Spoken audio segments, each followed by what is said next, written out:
Hi everyone, welcome back to Kavitha's vlog. ఈరోజు మీకు ఇంట్లోనే ప్రోటీన్ ఇంకా కాల్షియం రిచ్ లడ్డు చూపిస్తానండి. ఇందుకోసం నువ్వులు, పల్లీలు, పూల్ మకానా, తురిమిన బెల్లం తీసుకోండి. ముందుగా పల్లీలను ఫ్రై చేసి పొట్టు తీసుకొని ఉంచుకోండి. తర్వాత పూల్ మకానాని మీడియం ఫ్లేమ్లో పెట్టి ఇలా క్రిస్పీగా అయ్యేంత వరకు ఫ్రై చేసుకోండి. తర్వాత నువ్వులను కూడా తీసుకొని ఇలా ఫ్రై చేసుకొని పెట్టుకోండి. ఈ నువ్వులలో కాల్షియం ఎక్కువగా ఉంటుందండి. మనకు పల్లీలు, పూల్ మకానాలో ప్రోటీన్ ఎక్కువగా ఉంటుంది. రుచికి సరిపడా బెల్లం తీసుకోండి. మీ స్వీట్నెస్ని బట్టి తీసుకోండి. స్వీట్ ఎక్కువగా తినే వాళ్ళు కొద్దిగా ఎక్కువ తీసుకోవచ్చు, తక్కువ ఇష్టం ఉన్న వాళ్ళు తక్కువ తీసుకోవచ్చు. చూడండి, ఇవన్నిటిని కూడా మనం చక్కగా మిక్సీలో వేసి పౌడర్ చేసుకోవాలండి. దేనికి అది ముందుగా ఒక బౌల్ తీసుకొని అందులో పూల్ మకానా వేసి ఇది కొంచెం పౌడర్ లాగా చేయండి. ఇది కొంచెం మెత్తగా చేసుకోండి పౌడరు.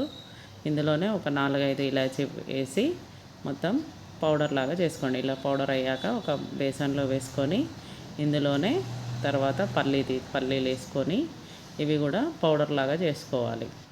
ఇవి కొంచెం మరీ మెత్తగా కాకుండా కొద్దిగా బరకగా పౌడర్ లాగా చేసుకొని చూడండి. ఇలా బరకగా మిక్సీ పట్టుకుంటే సరిపోతుంది. దీన్ని కూడా ఈ బేసన్లోకి ట్రాన్స్ఫర్ చేసుకోండి. తర్వాత నువ్వులు కూడా వేసుకొని వీటిని కూడా బరకగా మిక్సీ పట్టుకోండి. ఇప్పుడు ఈ 3 పౌడర్లను కూడా బేసన్లో వేసుకున్నాక అన్నీ చక్కగా కలిసేలాగా కలుపుకోవాలండి. ఇలాచీ వేసాం కదా, ఆ ఇలాచీ పౌడరు, పూల్ మకానా, నువ్వులు అన్నీ కూడా చక్కగా కలిసేలాగా కలపండి. మొత్తం కలపండి. ఇలాచీ పౌడర్ కూడా అప్పుడు అన్ని లడ్డూలకి కలుస్తుంది. చూడండి, మొత్తం కలుపుకున్నాక ఒక స్టవ్ పై కడాయి పెట్టి అందులో బెల్లం వేసుకోండి. చూడండి, బెల్లం వేసుకున్నాక ఇందులోనే కొద్దిగా ఒక చిన్న గ్లాసు వాటర్ వేసుకోండి. వాటర్ వేసుకున్నాక ఇది మొత్తం బెల్లం కరిగేంత వరకు కలుపుతూ ఉండండి. బెల్లం మొత్తం ఇట్లా ఉండలు లేకుండా మొత్తం కరిగిపోవాలి. చూడండి, ఇలా మొత్తం కరిగినాక ఈ స్టేజ్లో మీకు ఏమన్నా అందులో చెత్త కానీ ఇసుక కానీ అనిపిస్తే దాన్ని ఒకసారి ఫిల్టర్ చేసుకోండి.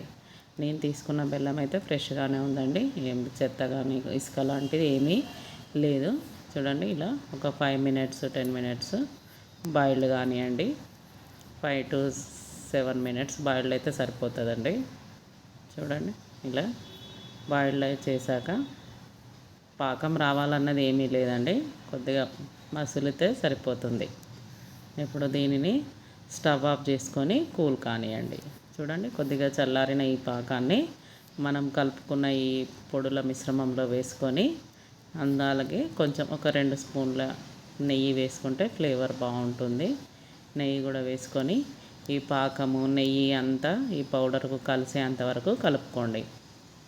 తర్వాత ఇలా ముద్దల్లాగా చేసుకోవాలి. పాకం ఒకటేసారి ఎక్కువ వేసుకోకండి, చూసుకుంటూ వేసుకోండి. ముద్ద కట్టేలాగా వచ్చినంత వరకు వేసుకుంటే సరిపోతుందండి. ఇలా లడ్డూలాగా చేసుకోవాలి.